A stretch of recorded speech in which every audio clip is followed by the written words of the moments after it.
Thank you for inviting me to be your interlocutor. I really appreciate that. I read the book, how many months ago? 4 or 5 months ago? Yeah. Yeah, I was blown away. Paul's quote is on the cover. Yeah, that was nice. It was kind of you. What I want to do tonight is what I call woke, broke, woke. And that's the sequence of 45 minutes. And the first thing I want to know is you went to medical school. When you went to medical school, it was medical school. Yeah. And you learned the conventional allopathic pathway to, financial success. And hopefully it was trying to help people get better. Well, yeah, okay. Well, there's Hippocrates was there somewhere, but I'm just saying that's the traditional movement. But what happened? When did you learn? I mean, you don't study nutrition or food in medical school, right? That's like not even there at all, and nobody really brings it up. So when was that awakening? When was that moment where you started to look around the corner and look beyond curriculum and what you're being taught? Well, I have a severe case of ODD, which is I'm odd. And the truth is, in college, I lived with a group of hippies, and we that explains everything. Yes, yeah. And we had a nutrition PhD student there who was very focused on food and fiber. He was actually studying the microbiome of ruminants, which is crazy back then. Yeah. Was very into fiber, and we were all vegetarians, and we had cooked every night together. We had a garden in our backyard. We won the recycling award at Cornell and got a 3-gallon tub of ice cream. We had compost. We were, this was back in the 70s, and yes, I'm that old. He gave me a book called Nutrition Against Disease by Roger Williams, which really blew my mind, and talked about how nutrition affects chronic disease and what the cause. This was written in like the 60s or the 50s. Yeah. And it got me thinking, and then I studied nutrition at Cornell a little bit, and was very interested in food and cooking.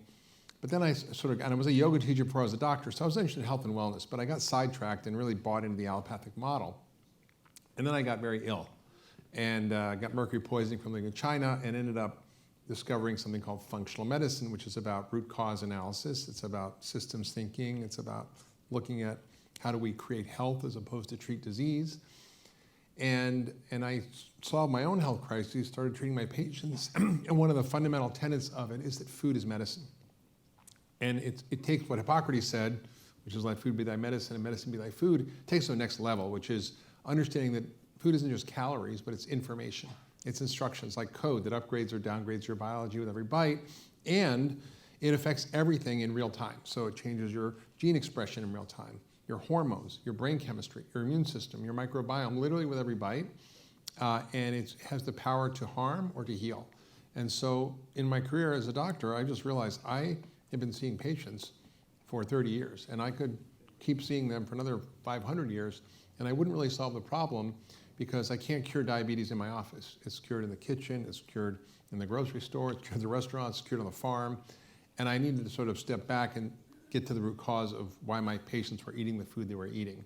And when I did that, I sort of backed up and I was like, well, if they're eating the food they're eating, it's because we have a food system that produces that food. And why do we have that food system? Well, it's a lot of our food policies that drive the production of those foods. And then I'm like, why do we have those policies? It's the food industry that influences our government to make those policies. And that, I began to realize we have a much bigger problem, and it's connected to everything we care about. Yeah, that's the broke part. I was going to get to. Yeah, it's the broke part. You just, so it's the way you've answered my next 7 questions. No. Okay. Well done. That's really good. I just stopped. I could have kept going. But really, that even in the medical establishment today, which there is one, I mean, functional medicine is still a little bit. You have the Cleveland Clinic. I mean, people go to it, and some extraordinary people come there. But I mean, where is that? Why is that still separate? What you're doing, what you know, what you understand.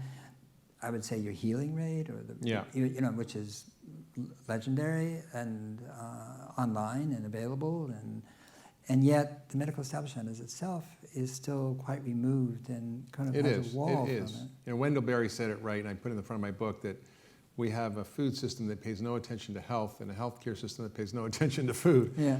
And I think it's changing. Yeah. It's really changing. I mean, at Cleveland Clinic now we have a food as medicine program. They invited me to start a functional medicine program there, which is the first in the world.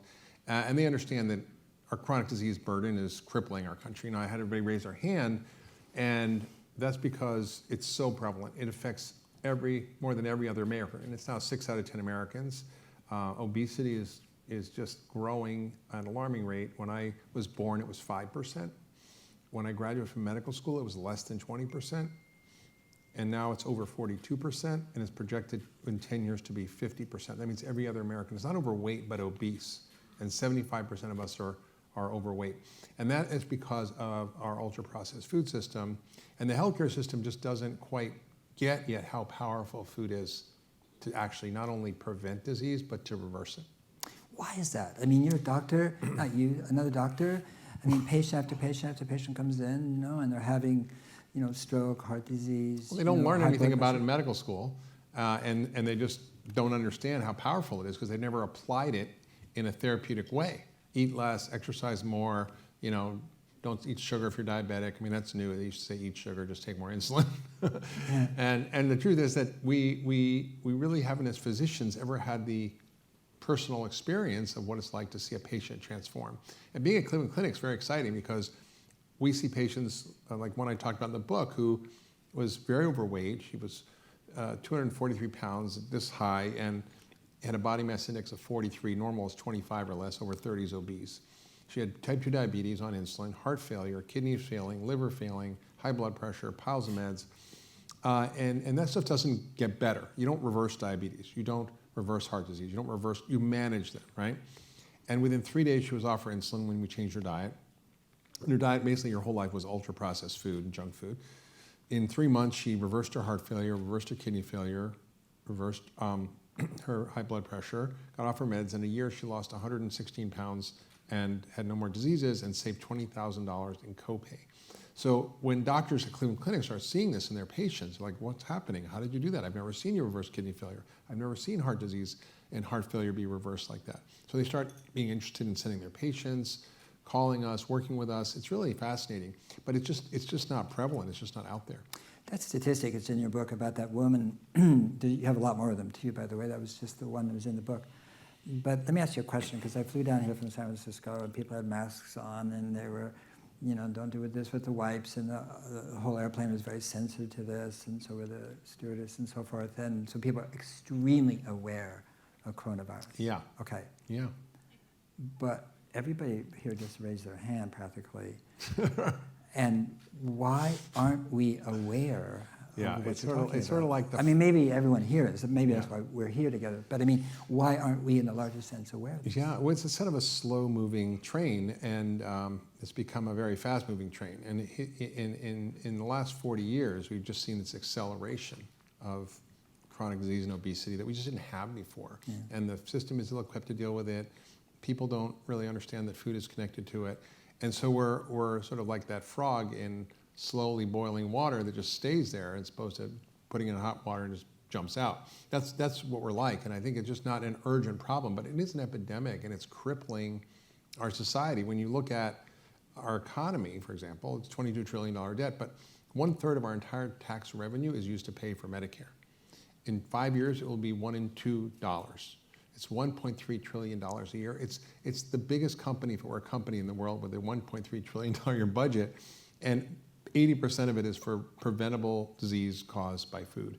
Processed food kills 11 million people a year, and it's just, people don't connect the dots. People don't think that food causes cancer or dementia or diabetes, maybe a little heart disease. Okay, you don't eat saturated fat, but they really don't understand the quality of our diet has deteriorated so much in the last 50 years. African Americans in the 50s and 60s were far healthier than whites because they ate real, whole, unprocessed food, and now 80% of African American women are overweight or obese, and they have twice as likely to get diabetes, 4.5 times likely to get kidney failure, 3 times likely to get amputations than whites, and it's because of this rapid change in our diet that we just haven't really kind of paid attention to. I was reading the book, and I have a list here, and you really connect food to an extraordinarily broad set of issues and problems, which I don't think most people do, and I'll just read off some of them. First of all, I mean, obviously agriculture itself, okay, and then subsidies, which are agricultural subsidies, and then wheat, corn, and soy, the commodification of our food system, which is 60% of our food comes from these three crops, okay. Wait, well, you got people have to hear that.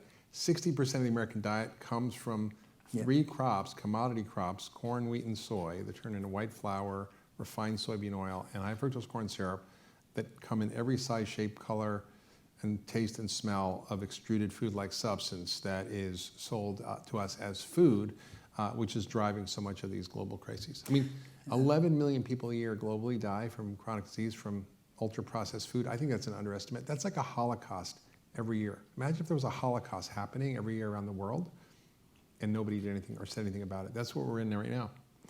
Well, I was going to go down the list and go back up from the bottom, which is climate change, all the way up back up to ag, and all the way through there, of course, is food subsidies and the sort of the, how would you call it, the extraordinary corruption in this government between the 10 biggest food companies in the world, some of which you think are really cool, and like they don't seem very cool in your book. No. When you actually find out what they're doing. No, it's really striking when you look at the way in which our policies have developed. It wasn't because of a bunch of cabal of evil people deciding we're going to grow all these nasty crops that are going to kill people, pollute the planet, drive climate through the roof. I mean, that didn't happen. It was good intentions that were enamored with industrial agriculture, modernization of agriculture in the 50s to grow more starchy calories for a hungry world. And we did it, and we did a good job at it, and it worked. But the consequences that we're paying now are staggering, and we haven't really addressed that. And I think there's exciting things to me is that I see things starting to shift. So consumers are demanding cleaner food. Consumers are not wanting GMO. Consumers are not wanting artificial preservatives in their ingredients. And you've got companies like Danone, which is supporting farmers to convert to regenerative ag. You've got General Mills committing 1 million acres to regenerative ag. You've got places like a Burger King getting all the artificial ingredients out of their food. They have this commercial of this moldy Whopper that basically says with the tagline, "No artificial preservatives." So we have, a lot of these companies doing things that are resulting in the pressure of the market and the consumer, like Unilever says we're not going to advertise ice cream to kids anymore. I think those are all good trends, but at the same time, they're spending literally billions of dollars lobbying Congress and the government, and they're having the same members of these companies being in the government in its revolving door, and then they actually are managing the policies. So executives from Monsanto are at the FDA and the EPA. I mean, it's very corrupt. It is, and that's, you have Pepsi doing all these great things in terms of renewable energy, sustainability, material flows, and so forth. And what they do with that energy, they make Mountain Dew, which is the crack cocaine of soft drinks. Yeah. Yahoo, Mountain Dew, yeah. Yeah, and so you get what's called, I think what's called in psychology, the pseudopodic ego. The pseudopodic ego is the guy who, leaves work, he walks down the street, and there's Bob, who is kind of a drunk and homeless, and he gives Bob $1 and pats him on the head, and how you doing, all that stuff. And then he goes home and beats his wife. Yeah, right. And he thinks he's the guy who's giving $1 to Bob. Yeah. And that's, to me, what the food industry is. I mean, they're buying these natural food companies. They're, Pepsi has Cavita. Well, that's so cool. Yeah.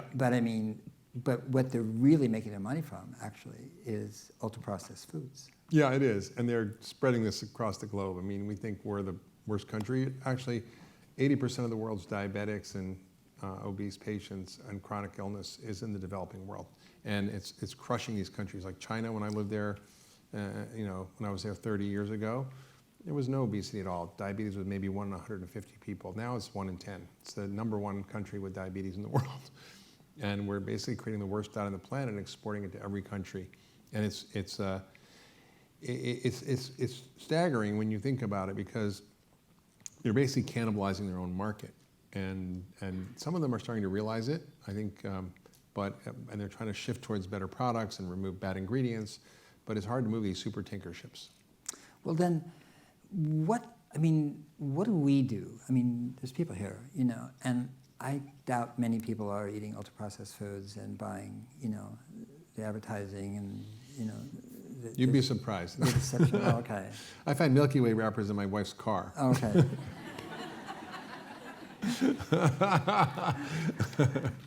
Well, not much of them anyway. She only tries to, Yeah, but I mean... she eats pretty well when I'm watching. Mia is fantastic. So what do individuals do about, I mean, in fact, before I go to there, I mean, talk about lobbying. What's going on in terms of Washington, D.C., and regardless of whether it's an Obama or Trump or any other administration. I mean, just in one example is there was a law that was in Congress that would mandate mandatory labeling of GMO foods. It was euphemistically called the DARK Act, Denying Americans the Right to Know. Yeah. And they in 1 year, in 2015, the food companies spent $192 million on this one bill to defeat it. In the Farm Bill, they spent $500 million on that one bill to control what's in it or not in it. And but that includes General Mills. That includes General Mills. Yeah. So yeah, that's what I'm saying. They're like, we're going to do regen agriculture, it's like, which is cool. But then at the same time, they've got their lobbyists and they're spending enormous sums of money. Enormous amounts of money, yeah. And then, the food industry has been really deliberate, even though some of the things happen in an unintended way, have been deliberate to maintain the status quo. So they have a very robust strategy that I uncover in the book, which is, one, they fund enormous amounts of nutrition science, $12 billion a year compared to $1 billion from the NIH. They fund studies that show candy is great for weight loss for kids. No kidding, not a joke. And that soda doesn't cause obesity and so on. That dairy is nature's perfect food. They fund professional associations like the American Heart Association, Academy of Nutrition Dietetics. 40% of the income comes from the food industry, which allows them to endorse Kraft Singles as a health food. Kraft Singles has to be called Kraft Singles, not cheese, because it's not 51% cheese. and they fund their academies in ways where they control what happens there. So at their annual meeting in the exhibit hall, it's prohibited to take pictures. And I've been to those meetings, and you see it's just an array of junk food and sponsors. And then they fund front groups. 4 companies spend $500 million funding 4 front groups that promote misinformation. Companies like things like Crop Life and Climate Smart Agriculture, which is funded by the fertilizer industry, and American Council on Science and Health, which pretends that pesticides, smoking, high fructose corn syrup, and trans fats are fine for you. And they spent $30 million fighting GMO labeling in California. They won, and it was all funded by Monsanto and all the big food companies. So they have front groups. And then they fund social groups like the NAACP or Hispanic Federation, which is why these groups actually oppose regulation that affects soda, for example, soda taxes. Or they fund Feeding America, which is a hunger group, which is very opposed to changing food stamps, or SNAP, which 75% of which is spent on junk food, and 10%, or about $7 billion, which is about 31 billion servings a year, to the poor. I mean, that makes Coca-Cola the biggest welfare recipient in America. And so they have all these mechanisms by which they affect things, including nutrition science, front groups, social groups, professional associations, and the government lobbying. And they do some nefarious stuff. I mean, recently there were 4 cities in California in 2016 that had soda taxes. So they didn't like that. They lost, and the reason they lost was that Bloomberg and the Arnold Foundation spent $20 million opposing them, and they spent $38 million trying to pass it, but they lost. And they didn't like that. So they figured out a new strategy, which is called a preemptive strategy, which was taken from the tobacco industry. And they basically created a ballot initiative in California, you might remember this, which was to prohibit any local taxes unless there was a 2/3 majority. And that meant that it would cripple local governments to fund schools, police stations, fire departments. And they spent $7 million promoting this. They went to Governor Jerry Brown 5 days before the ballot was to be passed. And they said, if you pass this preemptive law that prevents any future taxes on soda or junk food, we'll pull the ballot measure. And he did. He did. And he's like one of the most liberal governors ever. I mean, and he had no choice. So this is the kind of nefarious stuff they do. And I think it makes it very difficult to sort of move forward. But I do see companies changing. So Grocery Manufacturers of America this was their main trade association for junk food, pulled a nasty tactic in Washington state to try to defeat GMO labeling, where they got all these companies together to give a lot of money in a legal way and they were caught, and it was a campaign finance violation, and they were sued by the state of Washington, and they lost, and they had to pay the largest campaign finance violation fine ever, which was $18 million, which for them is like nothing compared to billions of dollars. And they do these kind of tactics, but then certain companies said that's enough. Like, you're trying to oppose progress and changing the food for the better, like Nestle, Danone, Unilever, and Mars all bailed. Grocery manufacturers in America fell apart after, I don't know how long it was around, a century or something. And now, is a much smaller group with a different name. And many companies just are out of it and have different, and not using that trade association. So I see, like, you're right. On one hand, there's bad news, and on the other hand, there's progress. So I'm not totally discouraged. While we're talking about discouragement, we can talk about the 2015 study that Koch financed on sugar and exercise. Well, there was a study that was I published mentioned in my book, yeah. in the Annals of Internal Medicine, which is a very prestigious medical journal, and I read it. It was like it was about sort of sugar guidelines and evidence-based assessment of sugar guidelines. And I'm like, okay, it's really going to be a good article. I'm going to read it. And I read it, and it says there's no evidence that sugar is bad for you, and we should change our recommendations about sugar. And then I do what I normally do, is I look back at who funded the study, and it was the International Life Science Institute, which sounds like a really great organization, except it was funded by Coca-Cola and every big food company, and is one of their biggest arms of driving policy. They invest in huge amounts of funds for the WHO and professional groups. It's pretty bad. Well, but the thing is that what the study said is that it wasn't sugar that was causing obesity, and what they need to do is exercise. The whole emphasis Right. on exercise. Right. So that was the other thing. So there was this whole thing that Coca-Cola did, which was create this thing called the Global Energy Balance Network, which was an independent group of scientists who were purporting that the solution for weight loss and for obesity was energy balance, which is a code word for exercise more and eat less, and that there's no good or bad calories. It's all about moderation. So 1,800 calories of soda is the same as 1,800 calories of almonds or broccoli. That's what they're saying. And it's actually what most doctors believe. It's what most nutritionists believe. It's what our government policies say, which is that you need to exercise more and eat less to lose weight. It doesn't work because food is information, and if you're having bad information, it's turning on signals in your body that make you hungry, crave food, gain weight, shut down your metabolism, store belly fat. I mean, even if it's identical calories. And so they funded scientists to do these studies that showed that it was all about exercise, and they were called out by investigative journalists in the New York Times. And the next day, Rona Applebaum, who was the vice president of Coke, who was in charge of this, got fired. She retired. And they said they had to shut down operations because of resource limitations. And I don't know what Coke revenue was, but it was in the multiple $20, $30 billion a year. 100 billion. I don't know what. It's a lot of money. And I'm like, wow, that's resource limitations. They outed because Coke actually paid for the website. They gave $20 million to scientists to do this. I mean, it's just that level of insidious corruption. So that's the level of information, though. That's what people are getting from, was it CNN or this or that? Maybe obviously not the New York Times, but I mean, the information that the Americans are getting is, not just fallacious, it's calculatedly. Yeah, I was so horrified. I was in a green room, and I was on Good Morning Washington, and I was watching Good Morning America on the screen, and I don't know if you watch that stuff, but they had this huge thing in Good Morning America where they gave every member of the audience Wendy's breakfast burgers or whatever, breakfast sandwiches, and the hosts were eating it all, and they had a big ad for Wendy's, and I'm like, how does this make sense? Yeah, so let's go back a little bit, which is that in most things in the environment, I've been involved with the environment, when there's pollution, or you go upstream. Mm-hmm. You go find the cause. You go find the source, if it's a point source or not. Yeah. You always go upstream. You don't try to solve it downstream. The whole medical establishment is downstream. Yes, totally. Right? Then functional medicine is upstream. So why isn't it about disease creation instead of disease, treatment? It's a disease treatment system. We don't have a healthcare system. We have a sick care system, and I think that's the problem. I call it pathology maintenance system. Yeah.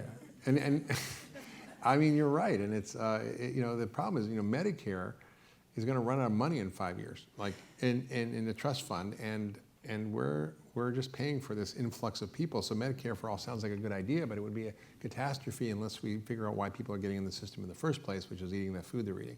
And this thing I noticed about the debates, that people are arguing about the Medicare system for all or phase in or... Missing the point. That's what I'm saying. It's Totally like nobody talked about disease. Yeah. Like, where's it coming from? Right. Yeah, I mean, it's just blotto. Exactly. Yeah. Wow. Yeah. And what's so interesting for me in writing the book was, I started as a doctor treating patients that were sick from eating the wrong food and fixing them eating the right food.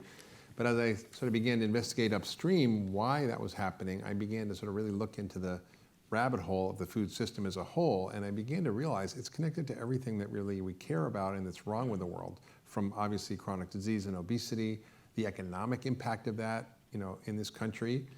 The cost of chronic illness is going to be about $95 trillion over the next 35 years, which is essentially the global world GDP every year, and it's going to get worse, and a lot of it has to do with indirect costs as well. But it's staggering, the economic impact.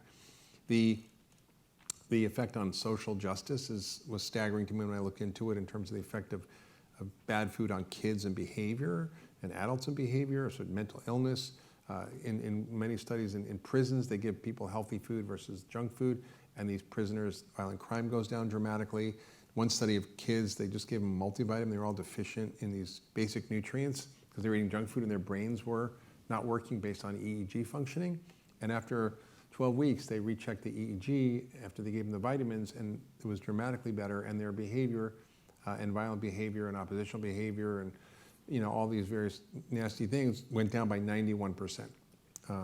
In another study of 3,000 kids, giving them healthy food reduced violent behavior by 75%, restraints by 75%, and suicide by 100% in this group.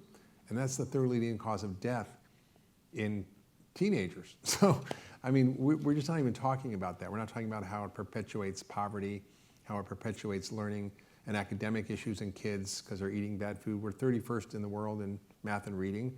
Vietnam's 21st. And then CDC published a report on nutrition and academic performance, making a clear link between that. And we don't talk about how our kids are struggling in school, how they're overweight, how they're on ADD medication, and a lot of it has to do with our food.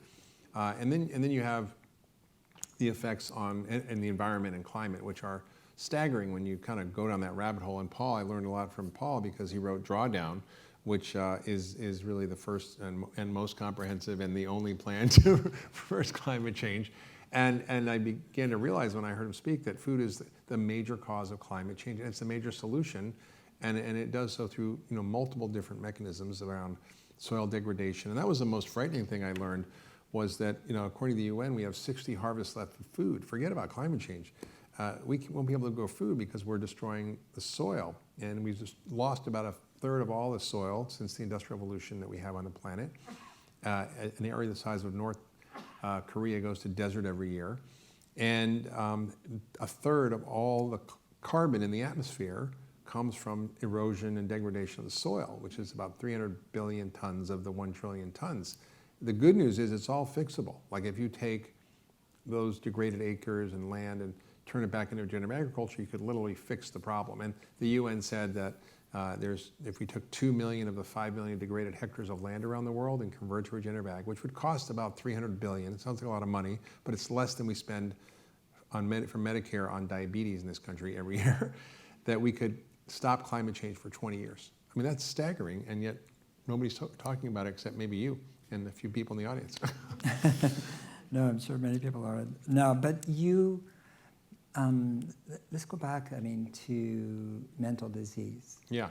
So we have a country that is acting... crazy. I was going to say strangely, and more strangely, but I actually... divisive, oppositional, exactly. conflict. Okay, we have... Now, you could say catalytically it's the troll in chief, okay, who sits in Washington, but actually, I think what he did is brought out what is already there. Yeah. So, with all... no respect to him, but I'm just saying is that I think it's there. With no respect for him. Yeah, I didn't say with due respect. With all due disrespect, Safe to say that here in California, yep. Yeah, I'd say it anywhere. But I think, but what I'm wondering is because you go to agriculture, and the thing about, say, let's call it degenerative agriculture, which is really based on NPK. In other words, you inject, nitrogen, phosphorus, potassium. I mean, those are fertilizers. And so in a sense, you have agriculture on an IV. Yeah. It's an IV. I mean, you can live a long time on an IV. Yeah. I wouldn't call it living, but in other words, you're alive. Yeah. And so plants are alive. But what they're not doing is going down. Yeah. They're not seeking, they don't have to seek nutrition, so they don't have to send their roots down. Down there is where the minerals are. Okay? Yeah. So my question to you is, have we created, in a sense, a degenerative we have. It's like generation? I mean, it's true. Like the chronic diseases happening to humans is also happening to the soil. Absolutely, it has to. Yeah. It has to. Actually, and that's the connection you make. The IV is interesting because I read a paper this morning where if you get intravenous nutrition, your microbiome just goes to shit. We're not needed. Well, I don't know if that's the right way to say it, but anyway, it is shit. But anyway, it's not good for the microbiome. And I think you're right. Using all these chemical inputs destroys the soil. It destroys the microbial life in the soil. Yeah. I mean, soil is essentially alive, and there's more in a thimbleful of soil life than there's ever been humans on the planet. And it's critical for multiple functions, including providing nutrition for the plant. So if you look at the nutritional content of our food, even the best, healthiest food, it's 50% less nutritious than it was 50 years ago. Yeah. And because fertilizer, pesticides, herbicides, glyphosate, all that damages the microbiome of the soil, it's like antibiotics on the soil. It actually leads to this degraded soil, which means that we're not able to grow healthy food, that the soil is eroding, that it's not able to actually sustain life in the way we want it to. So I'm more terrified about the soil than almost anything else. Well, there's an interesting analogy between the soil being dirt instead of soil and our population where you have a $3.3 trillion per year medical cost in the United States, counting, secondary costs, not just medical costs. Well, it's 3.3 direct healthcare costs, which is 1 in 5 of our entire economy. 20%, okay. Yeah. So both of them are dependent. You have people dependent on this so-called healthcare system. And you have soil, which is completely dependent on the Koch brothers, fertilizer, and et cetera, et cetera, et cetera. And what I love about Food Fix is that you actually put all these puppies together. I mean, you're connecting the dots. Yeah. It's really beautiful the way you've done it. I don't remember anything that's that comprehensive and that well researched in this area. And really, that the food system is, first of all, a system. But when you go into it, it's kind of like dark. Like I mean, the fertilizer thing is so interesting. So I mean, I'm not a doctor, but I don't know about fertilizer, but I began researching it.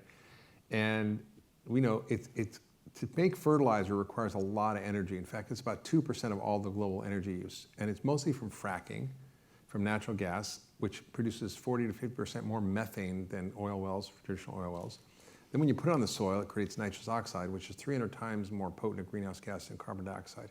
It also then destroys the soil, so the microbial life in the soil die. So we have the soil damage and the erosion and loss of carbon and loss of ability to hold water, and the biodiversity of the land changes, and we've lost 75% of our pollinator species. And then it runs off into the rivers, lakes, and streams and causes these algal blooms because it's agnostic. It'll fertilize anything, including all the algae, which then sucks the oxygen out of the water, creates dead zones, for example, in the Gulf of Mexico, the size of New Jersey, that kills 212,000 metric tons of fish every year. And there's 400 of these around the world that are the size of Europe that 500 million people depend on for food. That's just one aspect of the food system. Yeah. And it's staggering. And like you said, the Koch brothers are a big fertilizer company. And they're the ones who are talking about climate smart agriculture or sustainable intensification. Yeah. So they hijack the narrative and co-opt our language to make it sound good. Who's not for climate smart agriculture, right? But well, they're doing to agriculture what the food companies are doing to the food system. I mean, to the edible side. I mean, the same thing. Lobbying. Yeah. I mean, it's just. Well, talk about regenerative agriculture. Well, as I learned, I actually studied biological agriculture in college. I went to this hippie place in Vermont called Goddard College, on the Institute for Social Ecology, and I learned about holistic health and biological agriculture and raised bed gardens, and it was fascinating how to make soil, and it was just, and I read these books like Soil and Health by Sir Albert Howard, the father of organic agriculture, and One Straw Revolution, and Wendell Berry's work. And I just, Berry was fascinated with this. And sort of fast forward, I began sort of to understand how so much of the problem with our food starts at the seed level and the farm level, and that we have to fix it there. And that regenerative agriculture regenerates human health, it regenerates soil, it conserves water, increases biodiversity, and it's a powerful technology that actually is far more profitable than conventional agriculture and can produce more food, better food, and more profit for the farmers than our traditional approaches. And that's why and it's also necessary if we're going to have a food system, because by the very way we're growing our food, we're threatening our ability to grow food. Yeah. And there was a great picture in Time magazine of this cornfield in massive, sort of from a plane, I think it was taken, but this cornfield was completely flooded. There were 1 million acres flooded in the Midwest, and there was a corn silo, and it just completely collapsed, and all the corn was like all over the place. And I'm like, wow, the very way we grow corn is causing the corn to be destroyed. And so, regenerative agriculture is a way of regenerating the soil, of regenerating ecosystems, of bringing back life. And it's such a powerful technology that mimics nature. We got 50 feet of topsoil in this country through bison running around and other ruminants digging and peeing and pooing and grazing and moving around in big mobs. And we didn't have climate change then. We didn't have all these problems from buffalo farts, So we now, probably have about as many cows in this country, but they're causing damage because of the way we're growing the food for them, because of the way that we're raising them. And I think that all can change, and I think it's scalable. People go, it's not scalable, and I think if you looked at all the degraded lands we have, if you looked at all the land you can't grow crops on, if you looked at all the land we're using to grow corn and soybean for animal feed and ethanol, we certainly can scale up regenerative ag in a way that can produce probably twice as much meat. Not that we should eat it, but if we wanted to, it's a scalable model. So let's talk about meat. Let's talk about meat. Let's talk about meat. Vegan, vegetarian. Yeah, paleo. Well, my new book, by the way, keto. it just got on the bestseller list, and it's #1 in paleo and #1 in vegan, which I take great pride in. Good. Okay, let's talk about that because, we saw, Joe Biden's, victory talk, and then the vegans going up there and with, the dairy signs, and Joe Biden fighting them off, and so forth. So there is a lot of controversy around food, and so I would like you, as a functional medicine doctor, to address it. I think the only groups that are more opposed to each other than Republicans and Democrats are like paleo and vegan, which is why I jokingly created a term called pegan, which is realizing that they both have far more in common with each other than with the standard traditional American diet. They both agree we should be eating whole foods. They both agree we should be having more plant-rich diets. They both agree we should be eating lots of nuts and seeds. They both agree we should be eating a lot of good fats. They both agree that we should probably not eat dairy that much. That we shouldn't have artificial preservatives or GMO or hormones, antibiotics or pesticides in our food. There's so much agreement. The only thing you differ on is whether the protein comes from beans and grains or from animal food. That's it. and I think that when you look at the controversy, it's partly because the science of nutrition is really hard to do, right? The way most nutrition studies are done is they ask people questionnaires called food frequency questionnaires. So what did you have for dinner last Thursday? Or what did you have for breakfast last Wednesday? And what did you have for lunch last Sunday? I mean, nobody remembers. And you have to kind of guess, and people overestimate the good stuff and underestimate the bad stuff. And so they ask these questions, and then they see if there's a pattern, and it's a correlation. It doesn't prove cause and effect. So they see that there's some increase in the risk, for example, in some studies of meat, and other studies don't. So some of the big studies that were done showed that meat was an increased risk for heart disease and cancer and so many things. And when you looked at when those studies were done, they were done in times when meat was considered bad. And if you ate meat, you didn't care about your health. You smoked more, you drank more, you weighed more, you ate 808 calories more a day, you didn't eat your fruits and vegetables, you ate processed food. Of course you had more disease. And when you look at studies, like 11,000 people in a study that was looking at meat eaters and vegetarians who shopped at health food stores at Erewhon, which Paul created, they actually both had their risk of death reduced in half. So there's been no studies on a whole foods, plant-rich diet with small amounts of regenerative meat over a long period of time to see how people do. So, and the increase in the risk is so nominal. Like when you look at these comparison studies, like smoking, if you were looking at smoking, if you smoked, your risk of getting lung cancer was 20 to 1 in terms of not, in these large population studies. That's a massive increase in risk. What we're talking about in most of these studies is 0.3 increased risk, or 0.2 or 0.17. That's nominal, and unless the number is 2 or more on these studies, it's probably noise, right? That's why you see some studies show yes, some studies show no, and people can pick whatever study they want. And from a medical point of view, I think that people want to be vegan, that's fine.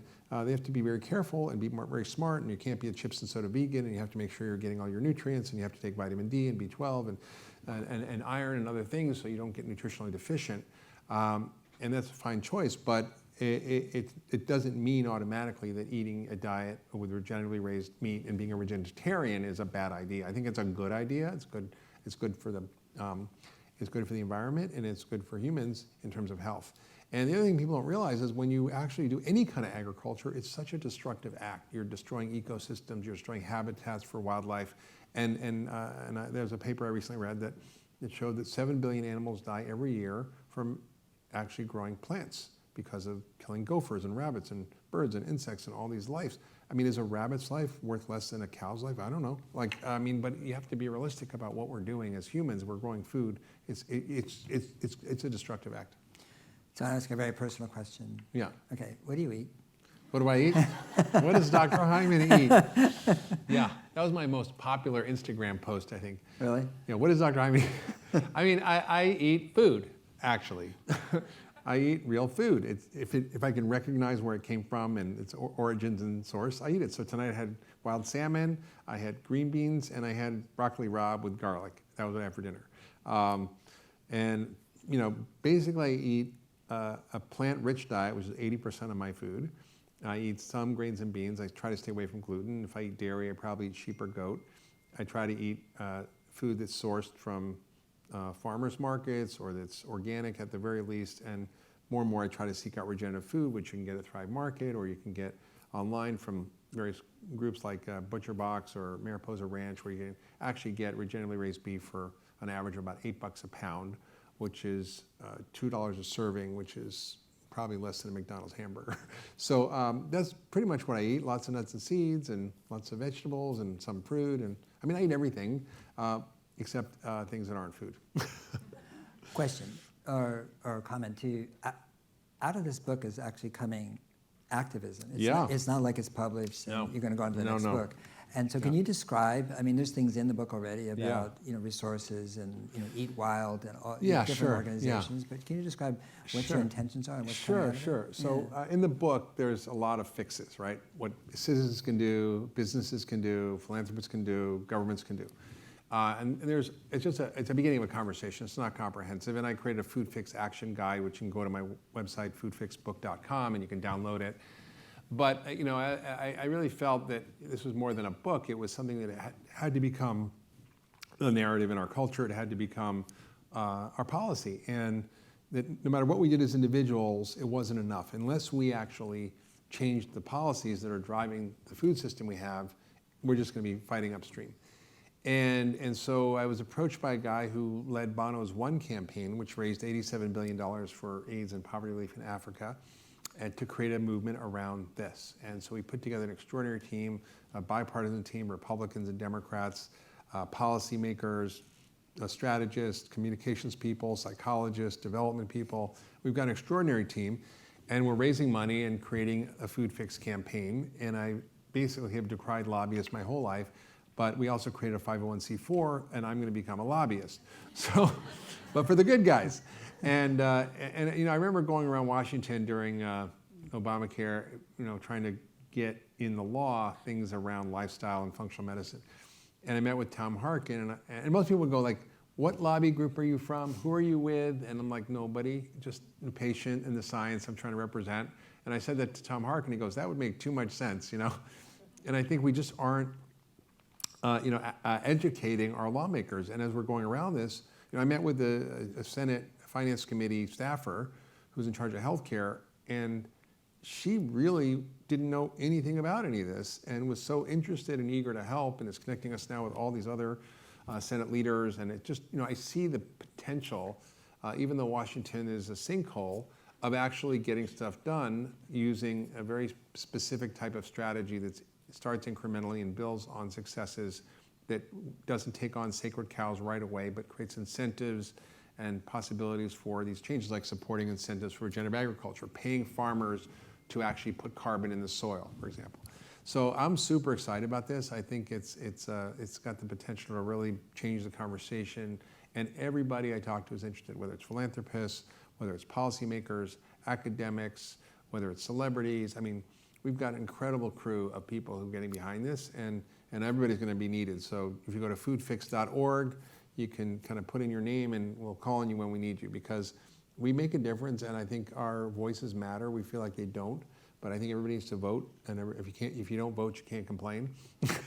So I think we can vote with our wallet, we can vote with our fork, and our voice and our vote, and I think those are all ways we can actually affect change. And it's why we're seeing companies like Nestle cleaning up their act, why companies like Danone is doing what they're doing around regenerative ag and organic. It's why Burger King's getting the crap out of their Big Whopper. Not that it's a health food, but it's a sign of consumer pressure pushing things forward, and why GMO is Campbell's soup got GMO out of their food. So I think we do have influence and impact by our choices, but we do need a bigger strategy that's both grassroots and actually grass tops, meaning we need to go into those 2,000 people in Washington and educate them and push this conversation. Great. I'm going to call on you because I need you now. This is the time for your questions. Why have functional medicine as a separate thing and start maybe changing it at the medical school level and teaching functional medicine there, or nutrition at least there? Yeah. Because they're all learning the hard way. So Yeah, you know right. how you know the numbers about Yeah. how many med students we're pumping out, and then residency, and then they don't know, and they have to get really sick Yeah. and go No, through you're this right. process. Let's just get them as they're learning. Yeah, you're right. So with Tim Ryan, I helped introduce something called the Enrich Act into Congress. It's still in Congress waiting to get passed, which funds nutrition education in medical school. There's less than 25% of medical schools have any nutrition curriculum at all, and most of it's kind of irrelevant. And the fact is that if we change the licensing exams and put 10% of the questions on nutrition, it would drive the medical schools to change their curriculum. When I got to Cleveland Clinic, they didn't have nutrition in the curriculum. So we met with the dean, we got nutrition in the curriculum, it's now part of their curriculum, but it's an uphill battle, because it's not something that is currently done. Now there's medical schools that we're helping open in other countries, like in Saudi Arabia, in Peru, and others that want to start functional medicine medical schools. Alice Walton wants to start a medical school focused on this in Bentonville, Arkansas, and is working with Cleveland Clinic, and we're working on that. So it needs to happen, you're right. And the problem with functional medicine is that it's such a paradigm shift that it takes so long for us to change our views from the earth is flat, or, our current vice president still thinks evolution is a theory, right? So, and that's 150 years later. So I think there's a lot of resistance to paradigm shifts, and I think that's kind of what we're in now. But I think as we have things that blow up the paradigm, like the microbiome, which is linked to every disease we know, people go, well, that doesn't make sense. I don't go to the cardiologist and he doesn't ask me about my poop, or the rheumatologist and ask me about my poop. Well, they should.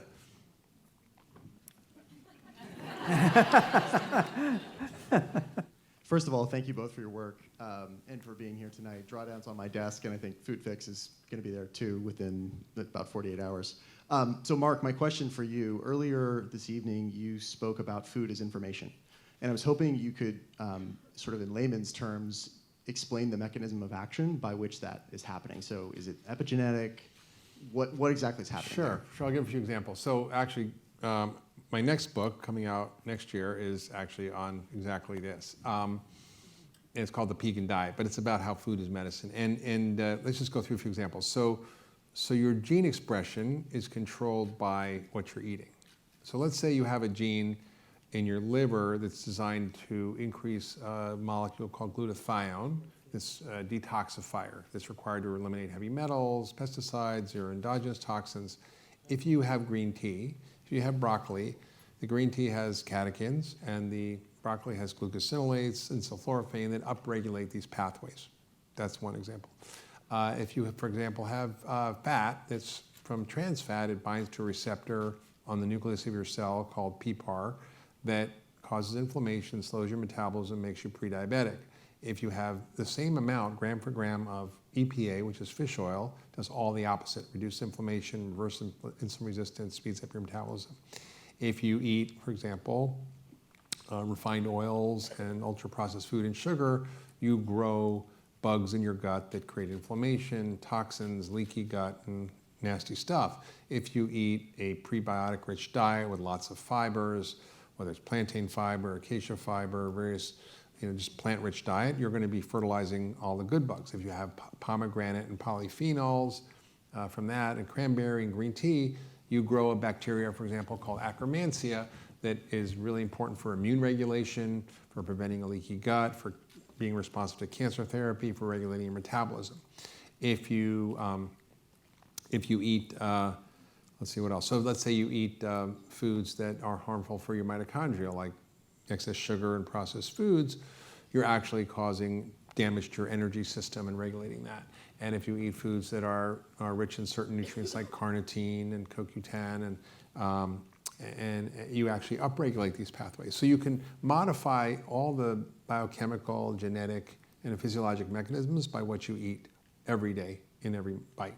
And it's how we get people to reverse heart failure, to reverse kidney failure, to reverse diabetes, is using the power of these nutrients in food.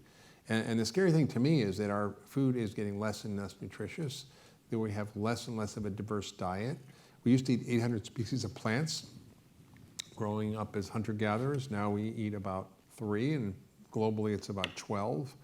And it's we've lost 90% of our edible plant species. We've lost half of our livestock species, and it depends on what you're eating has eaten, right? So if you're eating grass-fed beef and it's grown on only one kind of grass, it's going to be less nutritious than it's grown on when it's eating all these different forms of grasses that have different nutritional qualities and properties, right?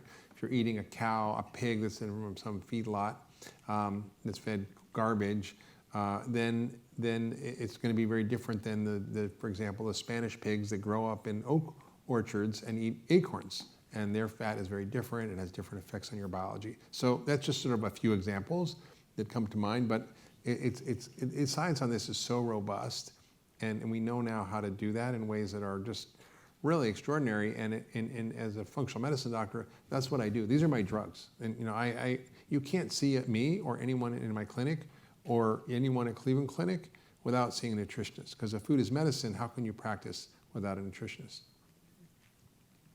Very curious about your opinion regarding products like Impossible Meat and Beyond Meat and where they fit into a plant-based diet. And are you a proponent of them or not? You want me to talk about plant-based meats? Sure. Okay. I have a whole chapter on it, but this might not be popular. But I again sort of state that we should be eating whole foods, and whether it's Impossible Burger or Beyond Meat, they're highly processed industrial food products. Now they may have different effects in terms of climate change, but that doesn't mean they're healthy. For example, Impossible Burger is made from GMO soy. It's highly processed in a way that alters the composition of the soy that may have adverse effects. In animal studies, if you eat a whole soybean, like tofu or something, it's protective. If you eat the isolated soy protein, the textured soy protein, which is what they have in these burgers, it actually causes cancer. And then you also are spraying glyphosate on the soybeans, which is Roundup or weed killer. And in every Impossible Burger, there's 110 times the amount of glyphosate that's needed to destroy your microbiome, based on animal studies. And then, yes, it's about 10 times less greenhouse gas emissions than factory farm meat, but that doesn't mean that it's better than regeneratively raised beef. And in a life cycle analysis done by Qantas on both the Impossible Burger and a regeneratively raised beef farm, they found that for every Impossible Burger, it added 3.5 kilos of carbon to the environment.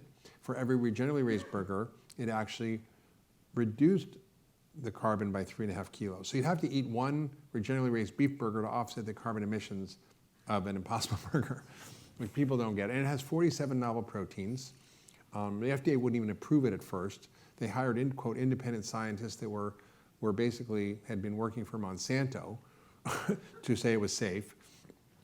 And I think it's a challenge because it sounds great, it's exciting, it's big business, Burger King does it, it's in all these restaurants, and it's, people are eating it, and it's plant-based meat, but I don't think it's a health food, and I don't think it's what it promises to be, which is a solution to climate change. What do you think, Paul? I agree. I'm not smart enough to say anything more. But but it is, I think, we talk about ultra-processed food, like Cheese Whiz, Impossible Burger is an ultra-processed food. Yeah. Just go online and see if you can find pictures of the factories of what the Impossible Burger factories are. It's pretty scary. Thank you for doing this. I think it's really important. I've worked for the last 14 years in a chiropractic office with a doctor who works neurologically and using functional medicine, teaching people about the effects of food and chemicals. You've mentioned the chemical industry, the food industry. I wonder if you might give a shout out to the pharmaceutical industry who benefits from having people be sick. And Yeah, it's the actually medical industry who has propagated this. Well, it's interesting. What's happening in healthcare right now is very interesting. Under Obamacare, there was a revision that mandated the movement towards what we call value-based care. So doctors got paid for widgets before. The more procedures you do, the more patients you see, the more you get paid. Now you're going to get paid if people are healthy or better, and if it costs less. So there's a big incentive to do the right thing now. Not according to the farmer, obviously, but in terms of pharma, just in animal agriculture, it's kind of scary. Antibiotics, we have about 37 million pounds of antibiotics used in this country. 30 million are used for animals, for not just prevention of disease, but for growth. They make them grow. They also make humans gain weight. People didn't realize that. And 7 million are used for humans. And I think the pharmaceutical industry clearly is benefiting, and they're going to be threatened by this. I think the big chem and ag companies are going to be threatened by it. But the food companies, I think, are going to start moving in the right direction. I think healthcare organizations are moving in the right direction. I think farming, the farmers are going to move in the right direction. So I see there's a lot of forces that are incentivized to do the right thing, and there's still the ones who are incentivized to do the wrong thing, but we're going to see how this plays out. But I'm going to do everything I can to make it tip in the right direction.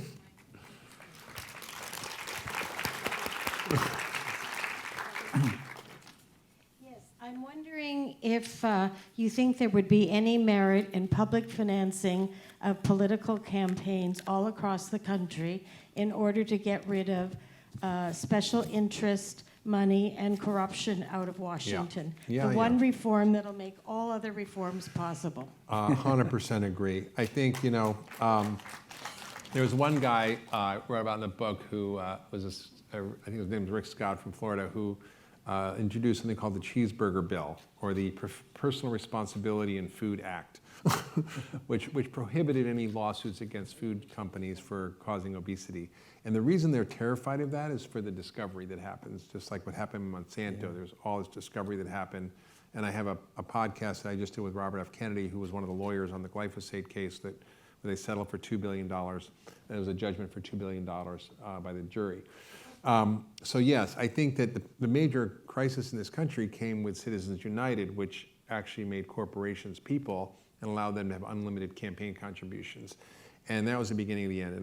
And I remember hearing John McCain speak once, and he said, until we fix that, we're kind of screwed. And I don't see that getting fixed for a generation, because the Supreme Court is now to the far right, and I think that is going to be required to change through that, unless there's some major legislative way that it can happen. I don't know, but it's a big problem, because unless we get the money out, then the citizens are not going to be actually having a voice. We're supposed to have a government for the people, by the people, of the people. We pretty much have a government of the corporations, for the corporations, and by the corporations. And Bobby Kennedy calls it a corporate kleptocracy. What are some of the things that you're doing in terms of the lobbying you talked about to support the cause for regenerative agriculture? Can you share some of the work that's ahead? Yeah, well, we're in the development stage now, which is sort of gathering experts, building advisory groups, creating the best ideas and strategies in order to incentivize regenerative agriculture. I literally, I don't know if this will happen, but it would be pretty cool, which is Tim Ryan is a good friend of mine, and we did a session like this in Washington on Monday. And he said to me, Joe Biden is elected, that, he's open to these ideas, and that he likely would be Secretary of Agriculture, which would be revolutionary, because he wrote the book, The Real Food Revolution. So if that happens, it's a game changer, and I think we'll see a lot of shifts. Absent that, I think there's things you can do within the current legislative process to incentivize farmers with carbon credits and so forth that actually can help them pay for soil that's actually sequestering carbon. Those kinds of incentives can make a big difference. We definitely have to change it. And I'm sort of encouraged, because I was sitting at dinner with the Republican ranking member on the Ag Committee in Congress, and he was very into these ideas and understood the challenges we're facing, and really wanted to do the right thing, and understood the influence of industry and the challenges there. So, you're surprised. I mean, I used to think of, that I couldn't really work with anybody who disagreed with me. But I sort of, as I've gotten older, I realized, in order to get anything done, you kind of have to, and find common ground, and find things you care about, and find what's important to them. And I'm really confident with the group we have that we can do that. Hi, Dr. Hyman. Thank you so much for all your work that you do. I'm a physician, and I'm actually transitioning into functional medicine and integrative medicine myself. Thank you. And just kind of getting into this field and educating myself to help people in the future, like you have as well. And if you were to help us as future physicians in functional and in the integrative world, kind of passing the baton to us in some point, what would you say is your best advice to help us out, treat our future patients, and also educate our colleagues going further in this? That's a great question. It's sort of like the 100th monkey. You know what the 100th monkey story is? There were all these islands, and there's monkeys on the islands, and finally one monkey figured out how to open a coconut. He taught all the other monkeys, and finally 100 monkeys, and it sort of transferred to the next island, independently. And I think this is a rising movement. There's more and more people interested in it, and I think that if you learn well what you need to learn and become good at it and get results, it creates a catalytic force, and then you can intersect wherever you want, whether you want to be part of the Institute for Functional Medicine training programs, or whether you want to start something in an institution like I did. You have to do whatever calls to you. So there's no single perfect path, but I just stick with it. I can't help but look at the room and listen to the statistics, knowing the statistics, and be so concerned about the others. About what? Others, African American, Latino people who are the greatest sufferers of chronic disease in this country, but are not necessarily in these rooms, in these spaces, and I'm trying to figure out, how do we make this as it's compulsory? Whenever I think about this, I feel like there's another place to start. I love policy change, and I love governmental change, but I'm just compelled to think, as a former PTSA president, is there a way in which we can make some sort of compulsory nutritional education so that we're starting where we don't have to fix it by going to a doctor, that it's just part of the DNA of our culture, that we know how to take care of ourselves? Yeah, I mean, there used to be federal extension workers that traveled around the country teaching young families how to cook and shop and grow gardens and eat food, and there was home ec, and there was a lot of that in the schools. Now it's all been removed, and home ec is gone, and I think the federal extension workers are gone. So people are sort of left to their devices, and the food industry has stepped in and has sort of usurped American kitchens.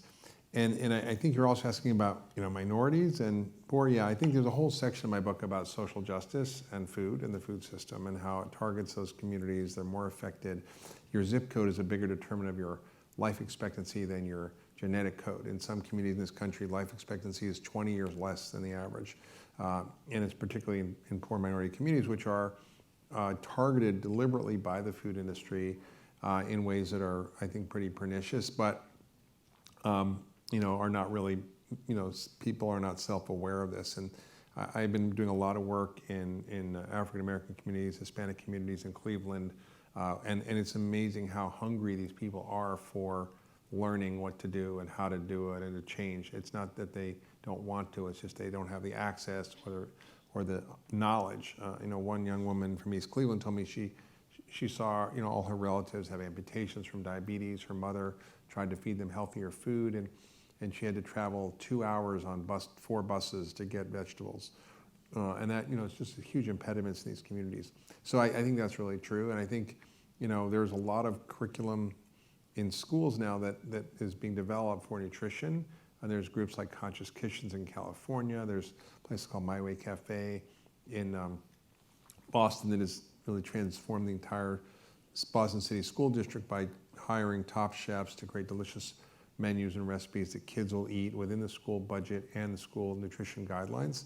So it's possible to do. It just requires, people rising up and doing it. And this is where we all can be active in places where we live, in our homes, in our schools, in our workplaces, in our communities, in our faith-based places. We can actually make a difference. And that just, the more people get involved, the more people step up, it's just going to create, the transition in the culture that's going to push businesses and push government to do the right thing.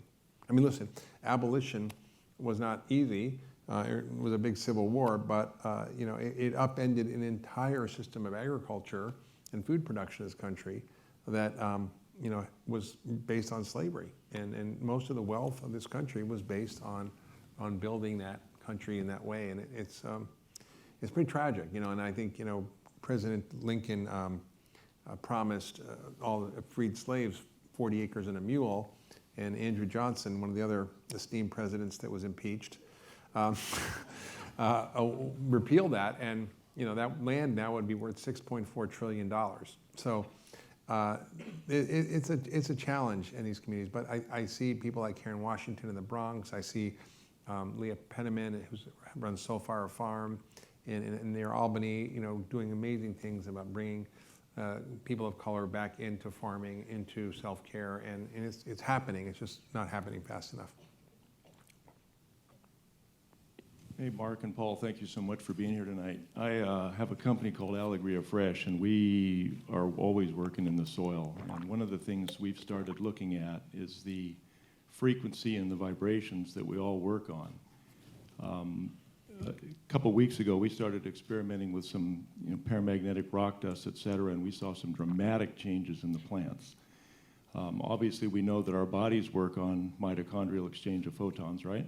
Yeah, it's all electromagnetic. It's all right? electromagnetic, exactly. So do you know anybody that's doing research that's actually checking into the photonic energy of food and not just looking at the vitamins, minerals, phytochemicals, et cetera? No, but it's a cool idea.